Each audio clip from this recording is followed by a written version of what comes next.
හැමතිස්සෙම විනිශ්චය කරන්න පින්. දැන් කවුරු හරි බිහි වෙලා කිව්වොත් එහෙම මම රහත් වෙලා කියලා මොකද කරන්නේ? පොලිමේ යනවා පින්. හේතුව කල්පනා කරන්න ශක්තියක් නැහැ. ඇයි? මට නිවන කියා තමයි ඉන්නේ. අනේ මට නිවන් දකින්න කොහොම හරි පුතේ මේ පාර නම් කොහොම හරි මට නිවන් දකින්න ඕනේ.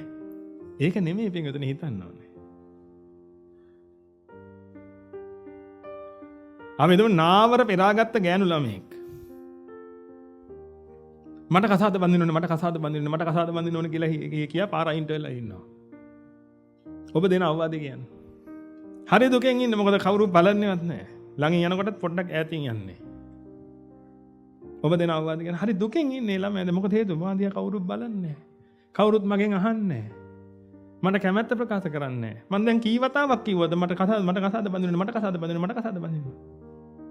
ඔබ දෙන අවවාද කියන්නේ. මම පටන් ගන්න බොල කෙල්ලේ. මොකද කියන්නේ? නාලා පිරිසුදු වේ. හොඳ ඇඳුමක් ඇඳගනින්. ඔය ටික කිව්වනම් දැන් පොලිමක් තියෙනවා. මොකටද? මට දෙන්න දුව මාමේ මට දෙන්න. ඕකනේ දෙන්න කරන්නේ. අවශ්‍ය දේ කරන්නේ නැතුව ඒකේ ප්‍රතිඵලයට කෙලහලහල ඉඳලා වැඩක් තියෙනවා. එහෙනම් ඔබ විසින් ඔබව ප්‍රඥාවන්ත කරගන්න. ඒකයි මම කියන්නේ වෙනතනි දැන් මේ ලෝකේ කොහේ හරි රහතන් වහන්සේ නම බිහි වුණා කියපු ගමන් එතනට දුවනවා නම් කවුරු හරි කෙනෙක්.